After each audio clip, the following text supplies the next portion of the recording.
Hi there, my name is Kemal Brown. I'm the President and CEO of Digital Global Marketing Limited and the Chairman of the Digital Global Group. Today, we're here to talk about freelancing and entrepreneurship. The purpose of this video is to help you understand the nuances related to entrepreneurship and freelancing, managing your business, understand firstly the legal requirements, how to grow sales, how to find your customers, contract requirements, and of course, how to close. All right? We're going to be walking you step by step through these components to ensure that you have a firm understanding of entrepreneurship, freelancing, and how you can become a raving success. The tools required for this video are a computer or a laptop, a smartphone, and of course, an internet connection. At the end of this instructional video, you'll be able to do a few things. One, you'll be able to understand the process of registering and running your freelance business. Two, understand the importance of personal branding in the running of your business and building a brand that brings success. Three, the importance of networking and using your personal brand to find customers, vendors, and possible partners to help you expand and really achieve your goals. Four, you'll be able to understand the freelancers or the entrepreneur's mindset, which is so very important to achieving success because you have to have a lot of grit, a lot of perseverance, a lot of intelligence, and a can-do, learning-based growth mindset. Five, we want to help you identify your niche and the tools that can help you achieve success. A lot of us have a lot of interest, a lot of things that we want to do, but you have to identify if the market actually wants or desires the skills that you have. And when you find that perfect match, that's where success is found. Number six, understanding the process of networking, finding customers, improving your sales path, and getting recurring business. Very, very powerful in freelancing, in entrepreneurship generally. At the end of this video, you'd have developed quite a few skills. One being problem solving, adaptive learning, critical thinking, self-management and time management, problem solving, and of course, leadership.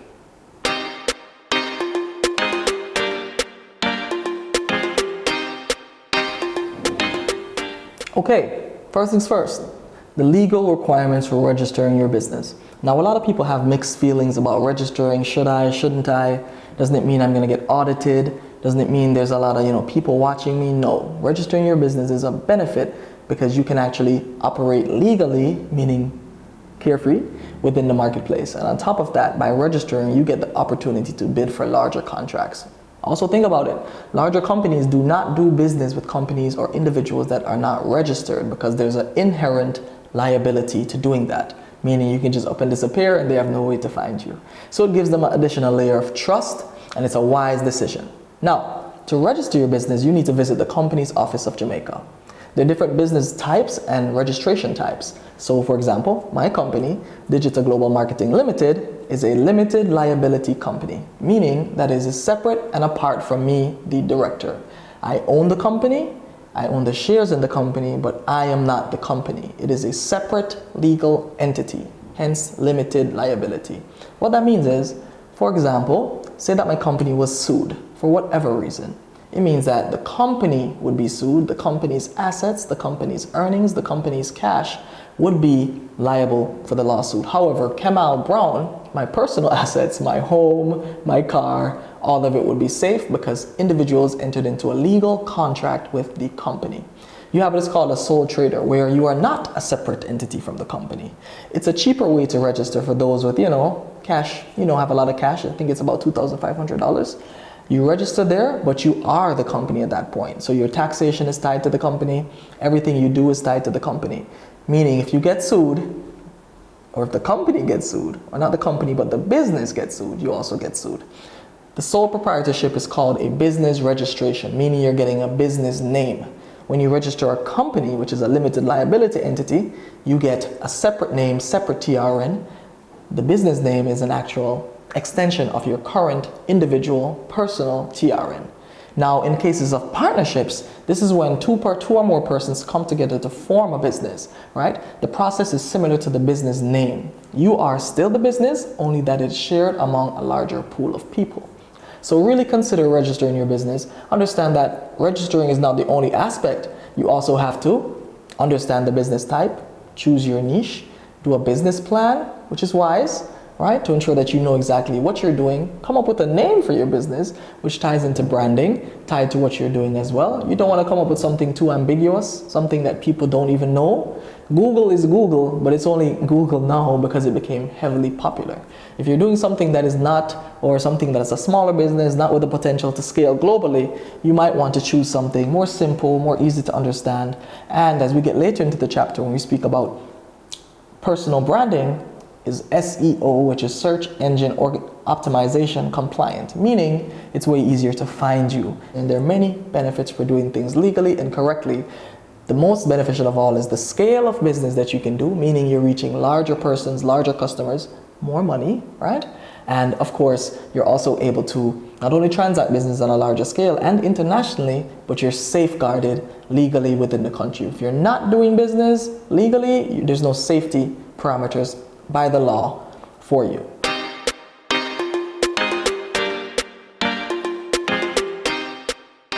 Now we're moving into understanding how do you actually run the business.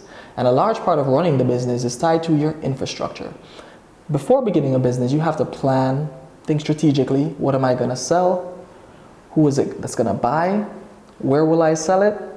How will I sell it? Is it online? Is it that you need to deliver? Is it that you have to bring it to the person? Are there costs associated? How will you make a profit? How will you account for this profit? And of course, who's going to help you? But because of the evolution of technology, there's so many tools online that streamline and simplify the process of running your freelance business. And I'm going to give you a few hints today and give you a few of the tools that can really help you take a leg up and jump ahead of the competition. Okay, so let's move on to your infrastructure. Now, your infrastructure involves all the tools, skills, documents necessary to help you start up and stay up, right? The very first thing to think about is, of course, depending on your business, my business is a digital marketing agency. I needed tools that help me to achieve the art of digital marketing. But I also needed tools to keep my books, run accounting. One of the popular tools online is Wave. It's free to use, right? And it gives you all the necessary aspects, your balance sheet, your reporting, invoicing, all of the things that helps you to generate your invoice, to actually get paid, to make money, right? And then it helps you track that. Accounting is such an important part of business because you cannot spend what you do not have. And that's how a lot of businesses go bankrupt. They assume they have money and they don't. Run into issues where they're, overdraft, and then that creates additional cost. Also, accounting helps you to project out, how much money you're going to make, how you're going to make this money, tied to your strategic plan, and help you to balance it so that you can grow sustainably. Meaning, you're not going to spend all your money this month and then be broke the next month. You have a day-to-day account of what you're doing, how much you're spending, how much you're bringing in, your receivables, how much money is owed, and you can make and take certain actions based on that information. Now, infrastructure also involves communication. How will you communicate with those? So you might want to set up an email account. You might want to set up some social media networks. You might want to get yourself out there, right? A website is a good option if you have the investment to the money to go up front with it, right? Because it helps you to be searchable. Most of the freelancers nowadays are doing online businesses. So they have skills that they're now, using the web to actually get paid, find customers, find sales, all of these things. One of the very first stages in your infrastructure is to have the documents that are called contracts. You have to be able to affirmatively say, I have business with this person, these are the terms of the business, this is how much I will be paid, and I've signed it with a directing officer of the respective business. Contracts are also done autonomously on some of these platforms, like Fiverr, Upwork. From signing up, you set a certain contract with that platform. And so when you find persons that want your skills online, whether it be for designing, whether it be for freelancing, whether it be for project management, in different areas, copywriting, helping to write a book, areas such as voice-over talents, all of these things are available online, and many freelancers tend to gravitate to these areas that don't require a lot of time, management, and energy, but give a lot on the back end, meaning you get the flexibility and freedom to choose when you work, the projects that you take on, the projects that you don't take on, based on your skill set.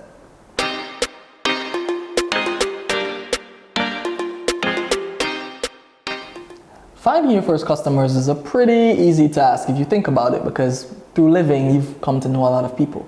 Your first customer could be your mom, your best friend, a group of friends. But one thing that people often forget is to help these people know that you're now a freelancer and know what it is that you can do for them. So one of the first things I recommend is to send about 10 to 20 emails to your friends. Send a few emails to persons you might know from a previous job, different spaces you've been. It's really, really important to be able to do this, to be clear on, the fact that they need to know what you do. So many people would buy from you if they knew what it is that you do. And it's a very often overlooked aspect of running a freelancer business, right? And clearly you can't pay taxes, which you have to if you don't have any money to pay taxes.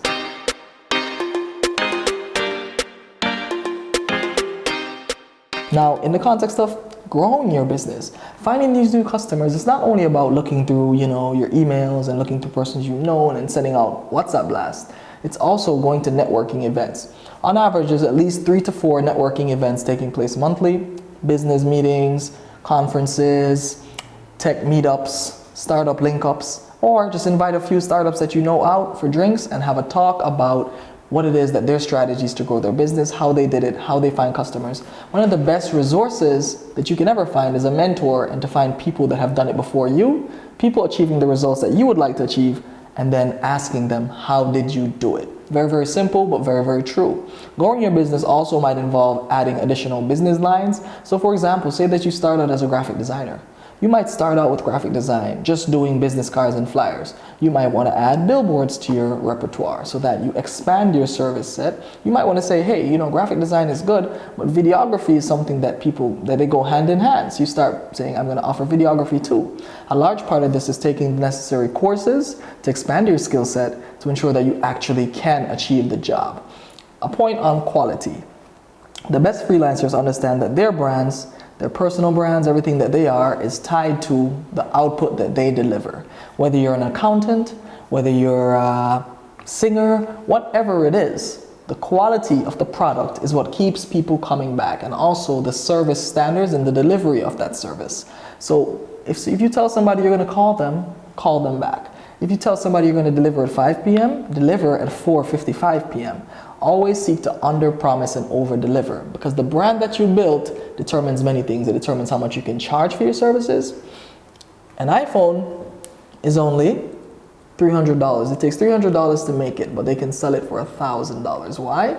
Because of the brand and the standard that comes with that brand. A large part of your infrastructure as a freelancer, because you'll be moving up and down, because you don't probably have a physical location, you don't have an office yet, will mean that you need to be on the go, able to get email, information. One of the tools that I recommend is Slack. You can be as far as Rome and still be in touch with your customers. Email is still very fruitful, of course, and ensure that you're always in your email, always looking for the opportunities, always waiting for that chance to serve somebody and add value. Freelancing is not easy, but it's easier if you put the effort in and ensure that the business is working for you and not just you working in the business, right? You have to build a brand that people want to be associated with, and that allows people to actually come to you and ask directly for what they want because they know what it is that you offer. And sometimes you might want to actually extend to them. One of the easiest things in growing your business is to sell to people that you've sold to already. So you might have done a graphic design job for someone in the past. You might call them back and say, hey, is there anything you need from me this month? Is there any services, additional services from my suite of services that I can add to this, right? Very simple, but it converts, right? And the aim in business is to convert, grow your sales, and of course, do something positive for the community that helps you to, actually grow your business. Do something fruitful for your team. Do something fruitful for your staff, whatever it is. Even if you're a freelancer and by yourself, take yourself out to ice cream, right? Whatever it is, it's not just about doing work. It's about enjoying life as well and ensuring that you can plan for your future. And a large part of planning for your business's future is looking where the world is going, thinking strategically. Will these skills still be able to earn for me in the future? Because as a freelancer, you are the only one typically working in your business, right? Ensuring that, okay, contract-wise, am I safe? Am I pursuing longer-term contracts versus a 3-month contract? Why not try for a 1-year contract? That gives you consistent earnings over the year. Why not try for a 5-year contract, promising certain pivots and iterations within it? So there are many principles that you can use to actually grow your business. And I hope this section was very fruitful in helping you do that. Hope to see you at my next networking event.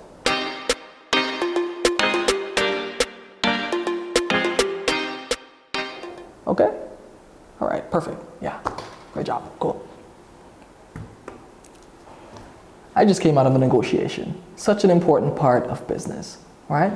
Negotiations is tied to a lot of different skills. One, you must be very clear on what you're trying to achieve, what you want out of the negotiation. You must be very clear on prospecting the business and the person that you're speaking to. One of the worst things you can do is to sell your soul out to somebody that cannot make a decision. Meaning you should always aim in sales and negotiation to speak to the active decision maker, the person that can say yes or no to your respective service. Don't waste a lot of time talking to the receptionist. Be nice to them, but don't waste a lot of time talking and trying to explain what it is you do. Wait for the decision maker to approach so that you can make that sale, right? Negotiation also involves looking at what you're selling, the price point for what you're selling, the actual price point or competitive price in the marketplace, seeking to match it. And if you can't match it, if you can't undercut it, show why your services are premium or higher value so that you can take the necessary steps to ensure that the negotiation is successful. Also, you don't have to win every negotiation. You can also walk away. Sometimes deals might be just not worth it to you as a freelancer. You can see where you're being more exploited and you're not getting as much value as you're giving. So you might want to walk away. There's win-win, win-lose, and lose-lose, meaning nobody gets anything from it. You walk away. You have to be okay with that. So negotiations is an active part of sales, it's an active part of networking because you have to know what you want, what you're willing to give up for what you want, and what you're willing to walk away from. And there you have it. I hope you've learned all the necessary skills, critical thinking, how to grow and develop your freelancer business, thinking about using marketing tactics such as social media to ensure that you reach new people, very cost effective and very, impactful. You can actually grow your business heavily through social media. And that's what we actually do. We help businesses to grow through social media. So I'm kind of, biased, but I think it's a pretty cool tool that you can use. And all the necessary skills, the legal requirements, all the different aspects to growing, networking, developing your contracts, right, to ensure that you can actually legally do business properly. And of course, finding customers who are literally the lifeblood of your business. Without customers, there is no business.